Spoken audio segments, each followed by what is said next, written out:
Ils n'exercent pas encore mais sont déjà en colère. Taylor et Karim sont étudiants infirmiers spécialisés en bloc opératoire. Dans 2 ans, c'est eux qui prépareront le patient, la salle, assisteront les chirurgiens et réaliseront les soins post-op.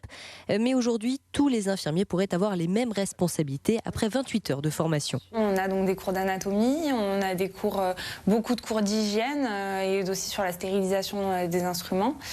On a des cours sur les spécialités, sur les chirurgies de l'urgence, sur tous les types de spécialités différentes, que ce soit orthopédique, viscérale, gynécologique. Il n'y a absolument pas de reconnaissance. Une spécialisation en péril qui, avec ce nouveau décret, augmente aussi fortement les risques pour les patients. C'est ce qui a poussé ces 2 étudiants à manifester pour la première fois. On a écrit diplôme de qualité égale sécurité parce que c'est avant tout notre premier combat, c'est de garantir la sécurité et la qualité des soins pour le patient. Cette réforme, en fait, elle incite pas du tout les employeurs à envoyer leurs infirmiers dans les écoles pour pouvoir se former correctement. Pour dénoncer cette situation qu'ils estiment dangereuse, Karim et Taylor prennent la route direction Marseille pour rejoindre la 50aine d'étudiants qui manifestent devant les locaux de l'Agence régionale de santé. On fait appel quand même aux grandes instances pour être entendus et aussi qu'on prenne conscience que demain, ça peut être votre père, votre mère, votre sœur qui est sur notre table d'intervention et en fait notre savoir-faire permet de vous mettre en sécurité et je pense que ça, faut pas l'oublier.